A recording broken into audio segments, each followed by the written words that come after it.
Imagine a man at the height of his power, and on the verge of execution, who wrote about peace while Rome was in turmoil. He was an advisor to Emperor Nero, and a hostage to his madness. He taught about inner peace, and died by slitting his wrists. This is Seneca. His words have outlived empires, his thoughts like blades that cut through time. But who was he really? A Stoic sage, or a hypocrite who betrayed his own philosophy? In this video, we delve into Seneca's life, ideas, and paradoxes. Why did he become the idol of Elon Musk and Jordan Peterson? Why does his philosophy resonate on TikTok and Reddit?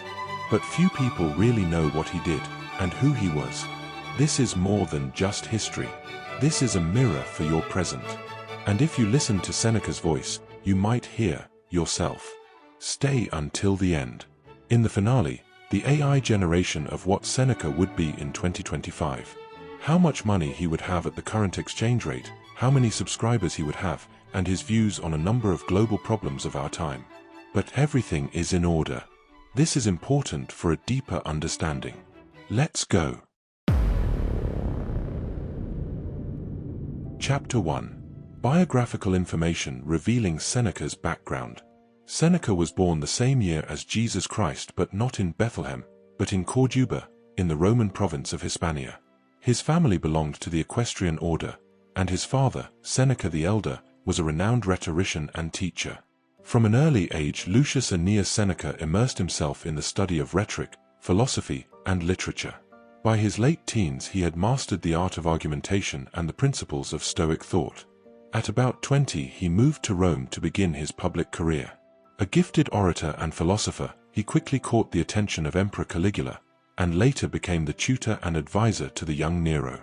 Seneca's influence rests on one central idea: Stoicism as a guide for resilience. At a time when emperors wielded absolute power and betrayal lurked around every corner, he preached moderation, self-control, and inner freedom. In his celebrated letters to Lucilius, 124 essays written during periods of exile and political turmoil, he distilled Stoic wisdom into practical guidance on anger, grief, desire, and the proper use of wealth. He argued that true prosperity lies not in gold or status, but in virtue and the disciplined use of reason. Despite his proximity to power, Seneca endured hardship. 3 times he was banished from Rome, first to Corsica under Claudius, then to Nimes. Each exile became fertile ground for his most enduring works. On the Shortness of Life and On Anger were composed in isolation, revealing his ability to turn suffering into philosophical insight. Why does Seneca matter to us today? In our age of information overload, chronic stress, and ceaseless comparison, we find ourselves anxious, distracted, and burned out. We scroll endlessly, chasing notifications and fleeting pleasures. Seneca warned that time is our most precious resource, that life, if misused, slips away in meaningless activity. He taught that by mastering our thoughts, embracing mortality, and focusing on what truly matters, we can regain control of our minds and live with clarity and purpose. His counsel resonates with modern psychology. The Stoic practices he championed anticipate cognitive behavioral techniques by 18 centuries. His emphasis on examining one's judgments and reframing negative emotions is echoed in today's most effective therapies. When we adopt Seneca's mindset, seeing setbacks as opportunities for growth, valuing internal over external goods, and preparing for life's uncertainties, we tap into a timeless source of strength. So as we stand at the crossroads of ancient wisdom and 21st century challenges, Seneca's voice calls to us across 2 millennia, reminding us that peace of mind is not granted by circumstances, but earned through disciplined thought and moral courage. Now, let's dive deeper into 5 remarkable facts that shaped his life and legacy. Chapter 2. Interesting facts about Seneca. Fact number 1. Seneca was among the wealthiest men in all of Rome. Yet he insisted on living in the strictest Stoic simplicity. Born into an equestrian family, he inherited vast estates across Hispania and Italy. His income came not only from land rents, but also from savvy investments and legal fees as a celebrated advocate.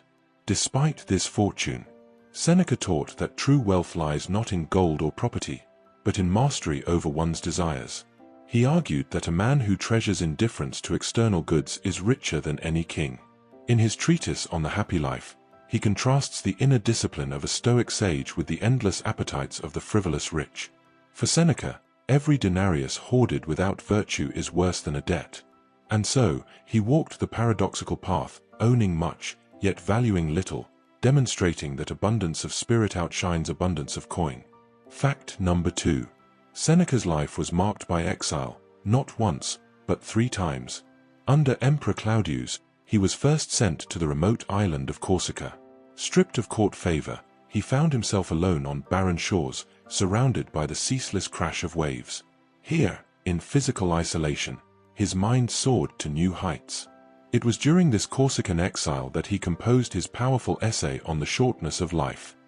In it, he laments how humans waste their days chasing trivialities, when time itself is the one resource no wealth can replenish.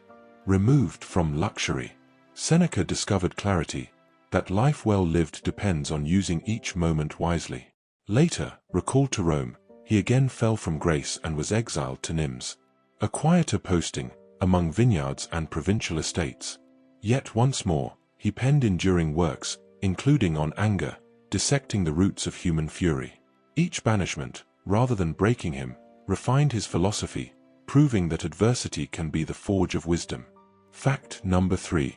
Seneca's proximity to power was both blessing and curse. As tutor and chief advisor to young Nero, he wielded tremendous influence. Some say he drafted imperial edicts, guided foreign policy, even dictated philosophical decrees. Yet power is a fickle companion. Over years, Seneca watched Nero's character darken. What began as a relationship of mutual respect devolved into fear and suspicion. Court intrigue swirled like a storm. Senators plotted, praetorians schemed, and Seneca found himself walking a razor's edge. He counseled moderation, yet watched Nero embrace excess. He preached temperance, yet witnessed bloodshed. Despite his efforts, his pupil's imperial descent could not be halted. In private letters, Seneca admits the grief of seeing power corrupt the soul, his own moral authority battered by guilt and helplessness. This complex bond of mentor and monarch remains one of history's greatest paradoxes, illustrating how even the wisest can be undone by the ambitions they seek to shape. Fact number 4. Seneca stands as a pioneer of the epistolary genre. His letters to Lucilius comprise 124 essays, written over years of political upheaval and personal trial. Addressed to his friend Lucilius, each letter brims with moral counsel, vivid anecdotes, and candid self-reflection. Seneca blends practical guidance on managing fear, on overcoming grief, on taming destructive passions, with literary flair. He uses metaphors drawn from nature, storms at sea, the changing seasons, to illustrate the movements of the human soul. These letters circulated among Rome's literati, inspiring imitation, centuries before email or blogs existed. They created a template for personal development writing, where the author speaks directly to the reader's struggles, guiding them toward virtue. Even today, modern self-help letters echo Seneca's tone, his balance of philosophical depth and conversational warmth. By opening a window into his own doubts and triumphs, Seneca built a timeless bridge between teacher and student, inviting us all to join the Stoic dialogue. Fact number 5. Seneca's final act remains his most dramatic lesson. In 65 CE, implicated, perhaps falsely, in the Pisonian conspiracy against Nero, he received the emperor's lethal order. Rather than plead for mercy, Seneca met death with equanimity. According to accounts, he calmly laid his toga aside, opened his veins, reclining on a warm bath. As blood flowed, he read aloud Plato's Phaedo, reflecting on the soul's immortality. His death was neither spectacle nor tragedy, but a serene affirmation of Stoic courage. Through his composed acceptance, he taught that death is not an enemy, but the final opportunity to demonstrate one's inner freedom. Even in that moment, Seneca seized control, transforming fatal decree into philosophical triumph.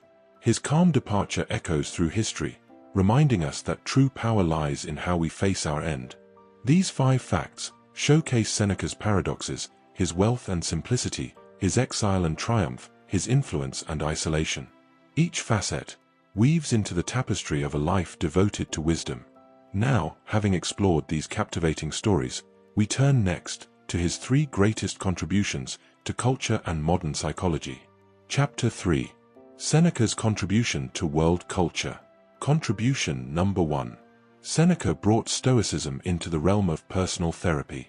Long before modern counselors, he showed how philosophy could heal the mind. In essays like On Anger and On Tranquility of Mind, he breaks down destructive emotions, tracing anger to unjust judgments, and offering concrete exercises, such as pausing before reacting, rehearsing worst-case scenarios, and keeping a daily journal of one's impulses. These methods mirror today's cognitive behavioral techniques, teaching us to question our thoughts, to reframe negative beliefs, and to build resilience against emotional turmoil. Seneca turned abstract ethics into a toolbox for inner peace, inviting readers to practice virtue, not just ponder it. Contribution number 2. He revolutionized the art of moral storytelling. Through vivid metaphors, Seneca painted moral lessons with dramatic flair. He compares the mind to a ship in a storm, the body to a fragile vessel, and shared anecdotes of emperors ruined by excess, or simple citizens who found joy in modesty. His letters read like theatrical scenes, drawing listeners into the drama of human folly. By weaving narrative and reflection, he made philosophy accessible, memorable, and deeply moving. This fusion of story and soul-searching seeded the narrative techniques we see in today's podcasts, TED Talks, and self-help literature, where personal anecdotes illustrate universal truths. Contribution number 3. Seneca's emphasis on memento mori, the reminder of death, reshaped cultural attitudes toward mortality. In On the Shortness of Life, he urges us to treat time as our most precious currency, to live deliberately, and to cherish each moment. By envisioning our own funeral, or imagining life's fragile thread, he encourages proactive living, free from procrastination and regret. This practice influenced later movements, from medieval Ars Moriendi, to Renaissance Vanitas art, to modern mindfulness. Today, remembering death remains a cornerstone of many psychological and spiritual traditions, helping us prioritize meaning over distraction and joy over fear. Seneca taught that by facing our end, we awaken to the fullness of life. These three contributions, therapy through Stoic exercises, moral storytelling, and the discipline of memento mori, form the core of Seneca's legacy in culture and psychology. Now, let's turn to the most glaring criticisms and the controversial errors that have shadowed Stoicism through the ages. Chapter 4. The most controversial errors and criticisms of Stoicism. Mistake number 1. Stoicism's emphasis on emotional control can slip into cold suppression. Critics argue that by treating all passions as irrational, Stoics risk denying the full spectrum of human feeling. In his essay on anger, Seneca advises stepping back, reframing the insult, and practicing premeditatio malorum. Yet modern psychologists warn that unresolved emotions can fester beneath the surface, leading to anxiety, depression, or numbed affect. True emotional health often requires not just restraint, but also acknowledgement and processing of feelings. A rigid Stoic stance may overlook the therapeutic value of vulnerability, and the growth that comes through fully experiencing sorrow, joy, and even righteous anger. Mistake number 2. The paradox of the Stoic millionaire. Seneca amassed immense wealth, yet praised poverty of spirit. This duality has prompted charges of hypocrisy. How can one preach indifference to external goods, while living in a luxuriously appointed villa, earning from large estates and imperial favors? Detractors point out that Seneca's lifestyle undermined his moral authority.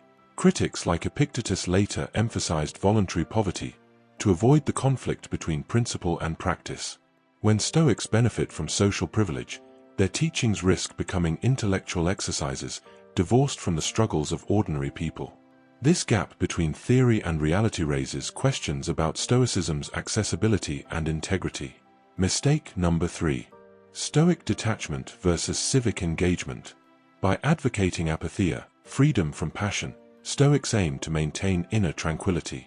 But some argue that this ideal can breed passivity in the face of injustice. If a true sage remains unmoved by tyranny, suffering, or cruelty, does Stoicism justify indifference to social wrongs? Seneca himself counseled moderation in political action, yet avoided direct rebellion against Nero's abuses. Modern critics contend that Stoicism's inward focus may neglect the moral imperative to oppose oppression. A philosophy centered on personal virtue can struggle when collective action is required to address systemic evils. Mistake number 4. The elitist overtones of Stoic instruction. Early Stoicism presented itself as a universal path, open to all rational beings. Yet in practice, philosophical schools catered to the educated elite. Access depended on leisure, resources, and connections. Seneca's works circulated among Rome's upper class, limiting their immediate impact on broader society. Critics note that Stoicism's literary style and Latin prose raised barriers for the uneducated. While its core principles resonate widely, the historical context of exclusive lecture halls and private correspondence highlights a tension between universal ethical claims and the reality of limited reach. This elitist legacy challenges us to translate Stoic insights into truly inclusive practices. Mistake number 5. Dogmatism in interpretation. Over centuries, Stoicism has been sanctified into rigid commandments, stripped of its original nuance and adaptability. Seneca wrote fluid, context-dependent advice, tailored to each reader's situation. Yet some modern adherents reduce Stoicism to a checklist of Stoic virtues, ignoring the dialectical method at its heart. This dogmatic turn can stifle personal exploration and reduce a living philosophy to hollow slogans.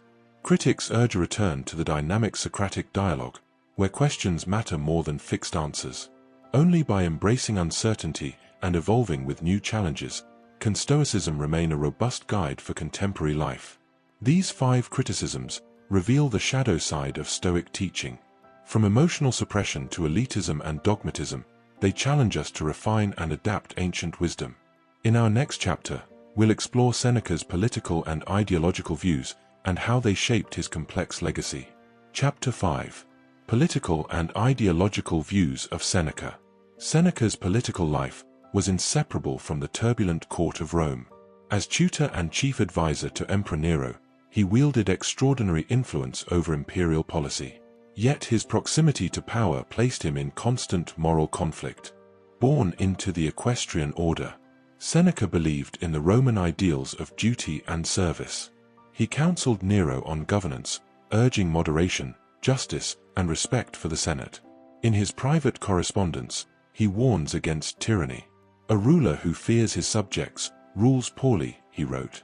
Seneca cautioned that cruelty corrodes the soul, and that clemency builds loyalty. His concept of the wise ruler combined Stoic virtue with practical statecraft, advocating balanced taxation, fair trials, and protection of the weak. Yet the intrigues of imperial politics tested his theories. When Nero's reign turned bloody, Seneca faced accusations of complicity in executions. Critics charged that he enabled despotism through inaction. He defended himself in letters, arguing that overt resistance would only bring more violence. Instead, he pursued a policy of subtle counsel, believing that guiding the emperor's character, though imperfect, was preferable to open rebellion.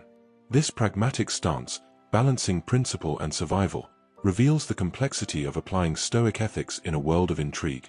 Ideologically, Seneca fused Stoicism with elements of Roman civic religion. He upheld the divine order, teaching that the cosmos operates by reason, logos, and that human law should reflect natural law.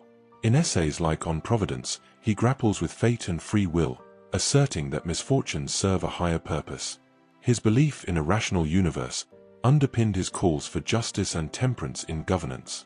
He saw the emperor not as a god, but as a steward of the people, accountable to both human and divine reason. Despite his high office, Seneca remained skeptical of political grandstanding. He wrote, "No man is more unhappy than he who never faces adversity," warning rulers against the illusion of invulnerability. He urged Nero to cultivate humility, to listen to dissenting voices, and to govern with empathy.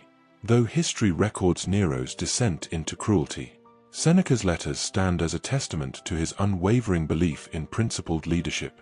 Modern political coordinates. Where would Seneca stand today? Let's transpose Seneca's worldview onto our contemporary political spectrum. Seneca built his fortune through private estates, yet consistently preached that wealth must serve virtue. He would likely endorse a regulated market economy that rewards industriousness, while imposing ethical constraints on excess. In today's terms, he'd fit neither extreme laissez-faire capitalism nor full-state socialism, but rather a socially conscious capitalism, a mixed system balancing individual enterprise with social responsibility. On the axis of individualism versus collectivism, Stoicism teaches personal responsibility for one's judgments, yet also emphasizes our shared reason, logos, and duty to the community. Seneca urged service to the common good, advising rulers to protect the weak and promote justice. Thus, he'd be a communal individualist, celebrating personal self-mastery, while fiercely defending social solidarity and civic duty. In the context of modern American politics, Seneca's commitment to rule of law, humane governance, and protection of the vulnerable aligns him more closely with today's democratic ideals. He would champion fair trials, progressive tax for social welfare, and civil liberties. Yet his emphasis on personal virtue and restraint might also attract some classical liberal or libertarian-leaning thinkers. Ultimately, he'd stand as a moderate Democrat, advocating pragmatic policies that marry personal freedom with ethical stewardship of society. This modern mapping reveals Seneca as neither a doctrinaire partisan nor an ideological purist, but as a voice calling for balanced governance, where prosperity is measured by virtue and policy is guided by reason and compassion.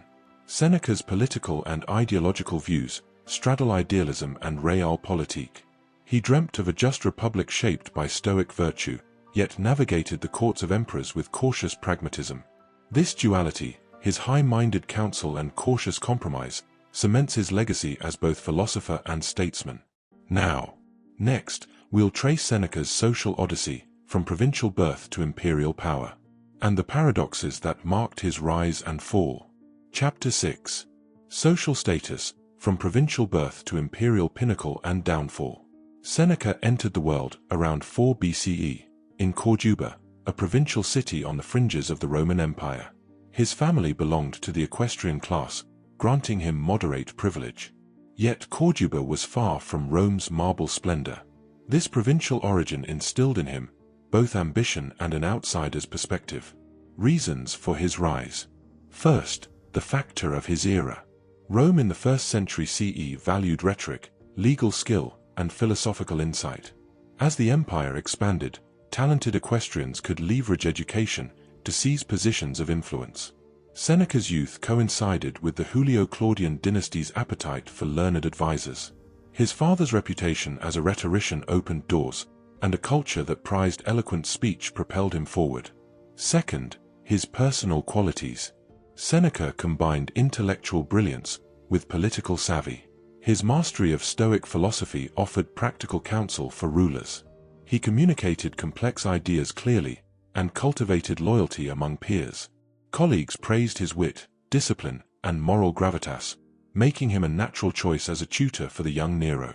Third, the factor of luck and timing. In 31 CE, a conspiracy against Emperor Caligula led to a purge of senatorial elites.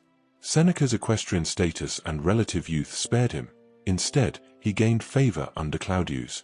Later, Agrippina the Younger, Nero's ambitious mother, saw in Seneca the perfect mentor to control her son. These fortuitous connections, unlikely family alliances, and sudden vacancies in power circles accelerated his ascent to Rome's inner sanctum. By his mid-30s, Seneca was not only a celebrated philosopher, but also one of the wealthiest men in the capital.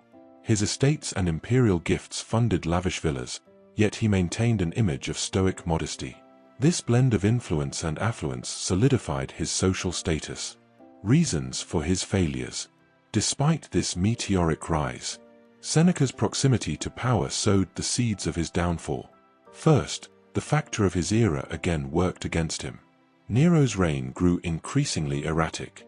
Political purges, conspiracies, and palace intrigues intensified.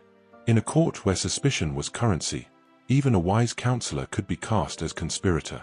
Second, personal traits that had served him well, caution and pragmatism, now became liabilities. Seneca's reluctance to openly oppose Nero's excesses, his preference for subtle counsel over direct confrontation, and his habit of survival through compromise, left him vulnerable to accusations of complicity. His stoic detachment, intended as moral discipline, looked to critics like indifference to tyranny, undermining his credibility among both the public and the palace elite. Third, the role of fate and misfortune. In 65 CE, the Pisonian conspiracy erupted. A broad network of senators and equestrians sought Nero's ouster. Seneca was linked, fairly or not, to the plot. Whether by guilt by association, or Nero's paranoia, he received the death sentence. No amount of philosophical wisdom could shield him from imperial wrath. Synthesis of factors. Thus, Seneca's trajectory, soaring from provincial obscurity to the emperor's confidant, and then plummeting into forced suicide, reflects the intertwined roles of era, individual virtue, and sheer chance. His era offered opportunity, yet demanded perilous navigation of court politics. His qualities of intellect and restraint built his reputation, but also blinded him to the necessity of decisive moral action. And luck, both fortunate and fatal, determined the openings he seized, and the traps that ensnared him. Seneca's life, from equestrian scion to stoic martyr, stands as a testament to the volatile alchemy of social status in imperial Rome. It teaches us that even the wisest must heed the currents of history, balance principle with prudence, and recognize when fate itself has placed them on a path they cannot alter. Now, with his social odyssey behind us, we will conclude with an AI-driven envisioning of Seneca's life, if he walked among us today. Chapter 7. Family and Gender Relations of Seneca. Seneca's family life was as complex as his political career. Born to Helvia, a woman of strong intellect and piety, and Seneca the Elder, a celebrated rhetorician, he grew up in a household that valued education and the moral example of his mother. He married, first, to a woman whose name is lost to history. Early sources hint at a stormy union, possibly ending in divorce or separation. Seneca himself alludes to a brief marriage in his letters, without elaboration, suggesting it failed under the weight of his ambition and philosophical devotion. His second marriage, to Paulina, daughter of the wealthy Aelianus, proved far more enduring. Paulina was renowned for her loyalty, virtue, and composure.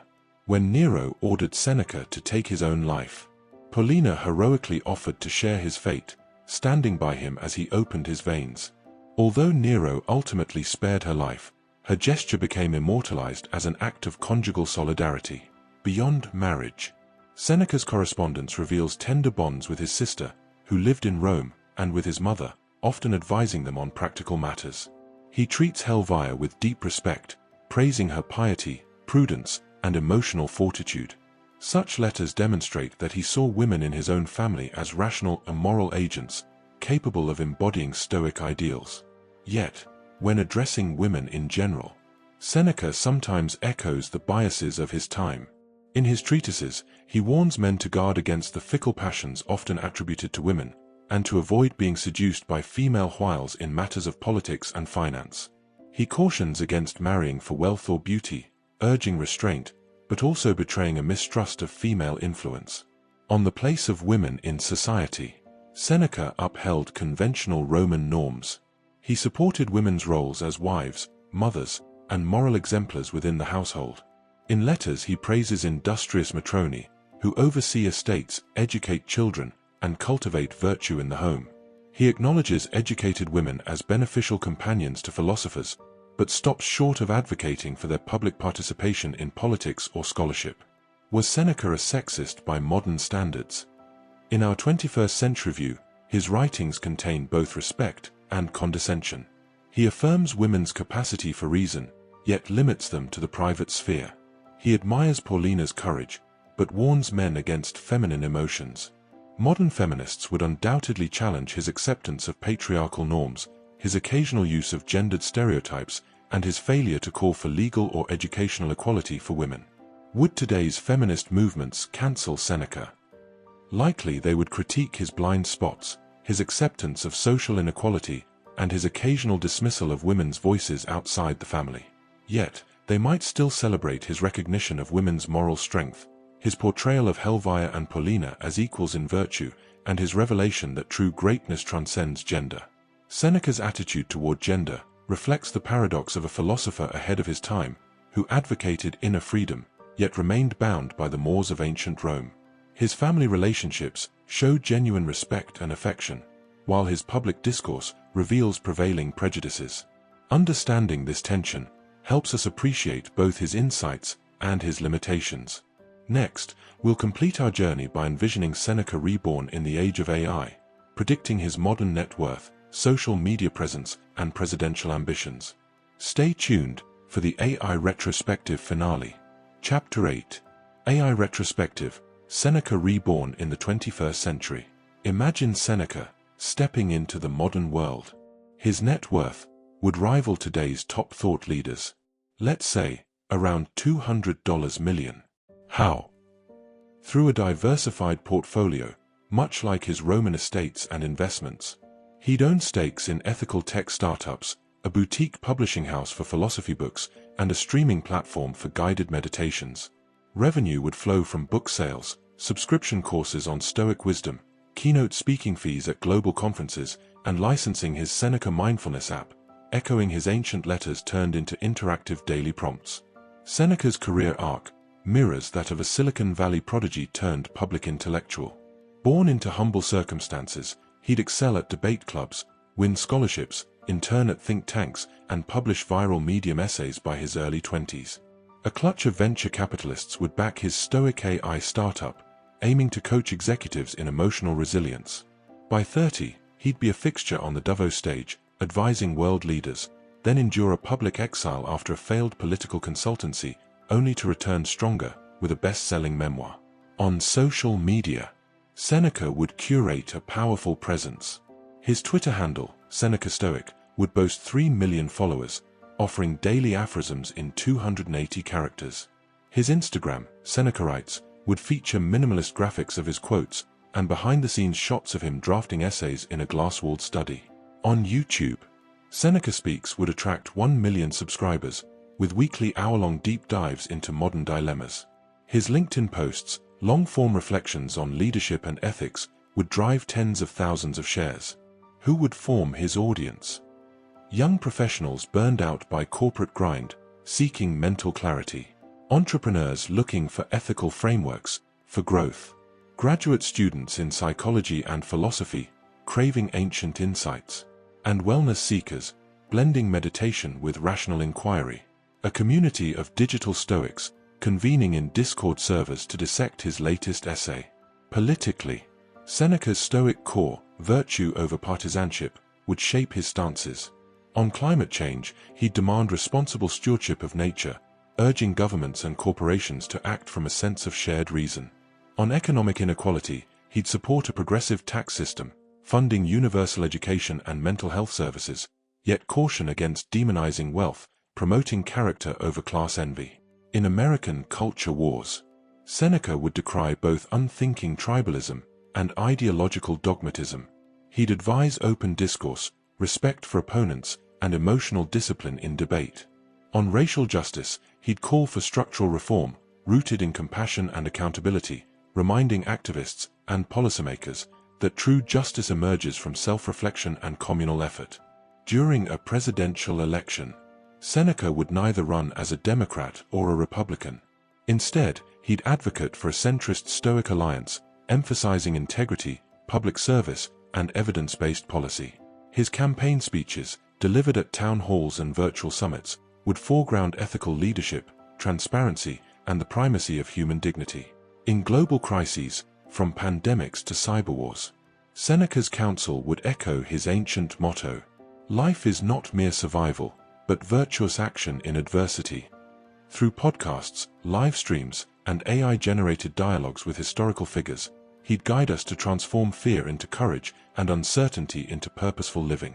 Imagine that Seneca, that ancient Stoic with a habit of purifying his feelings to a state of pure reason, would have found himself in 2025 and witnessed the war in Ukraine. He would undoubtedly have condemned the sudden aggression as a manifestation of senseless anger and a thirst for power, IRA in Seneca's terms, that was destroying the souls of both sides.